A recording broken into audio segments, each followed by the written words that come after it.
So welcome back to the Floriani Software Fundamentals video series on FTCU.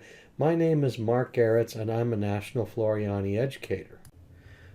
Before we get started with the software instructions, it's important to understand how Floriani software works with images. So Floriani software works with two basic types of images, both bitmaps, which are also known as raster images, and vector images. And understanding the difference between these two is important when working with Floriani software, so that's what we're going to discuss now. So the first type of image we want to talk about is called a bitmap image, which again is also known as a raster image. And these images consist of tiny square dots called pixels that make up the actual image. Now when these images are made bigger, the dots get bigger too, which can often result in you seeing some jagged edges where you would expect it to be smooth. If you see here in this owl, you can see a blow up of the area where the red rectangle is, and you can see that the edge of this line isn't actually a smooth edge at all, but it's all jagged, and those are the actual dots or pixels that make up this image.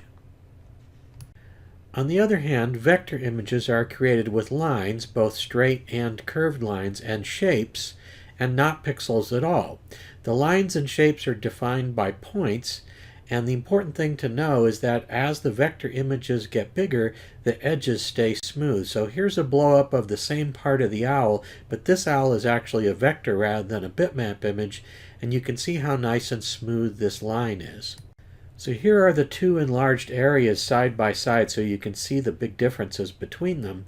You'll notice not only the jagged edge on the one on the left from the bitmap image, but also notice that the color of the vector image is perfectly solid, while the bitmap color is not solid at all. It has all kinds of little variations in the color, and the color is not really that true either.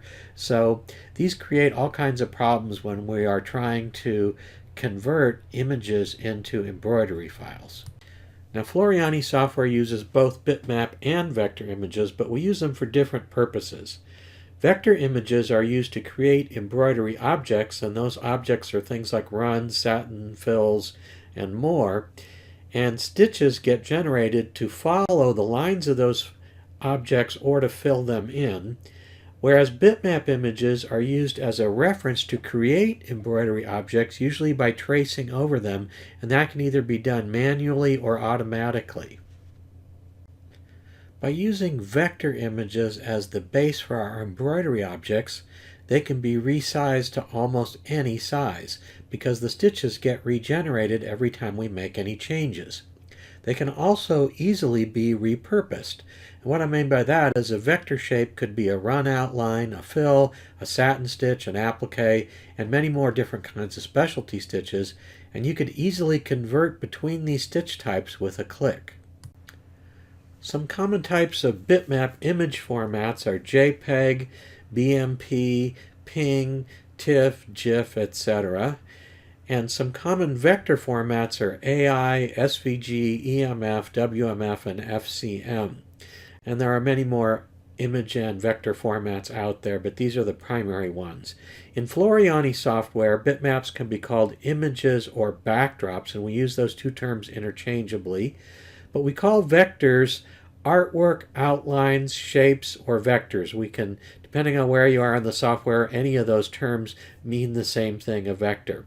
And the points that define these vectors, sometimes we call them anchors, sometimes we call them points, and sometimes they're called nodes. So in summary, Floriani software uses vector-based objects, which are again lines or shapes, to create embroidery shapes, which we also call stitch objects. When stitch objects are created, the underlying vectors are retained, so they're still there, which allows us to easily resize and change the type of the object.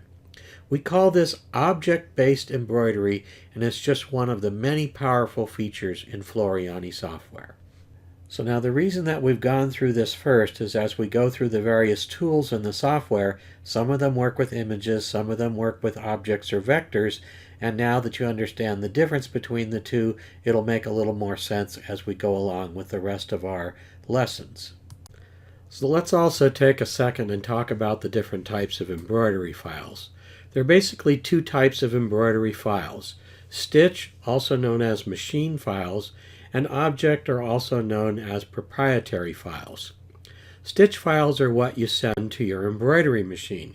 Examples are PES, VP3, XXS, JEF, and many, many more. Object files are what we work with in the software. Now, Floriani uses the WAF format for its object files, and other manufacturers use their own formats. So stitch files only contain very basic information, basically where to move the hoop, or move the hoop X and Y, move the needle up and down, or make a stitch, change the thread, and some formats have thread color and brand info included, but not all do, and some formats support thread trims, but most home machines don't support trimming the thread on command. On the other hand, object files contain much more information than stitch files do. They contain information about the object outlines, what stitch ought to be applied to that outline. For example, should it be a run, a fill, a satin, a motif, what kind of motif, an applique, a stitch length, density, fill patterns, and much more information. It has information about text and fonts and things. It has grouping information, and it's much more information. It's very powerful, and it's why we use these types of files for our internal format. So the important thing to remember from this is you always want to work with your object or WAF files. Always be sure to save a WAF version of your project, and only save to the stitch file when you're ready to send the file to the machine. Important thing is when you need to make changes, you always want to go back to your master WAF file and edit that. Don't open and try and edit the stitch file.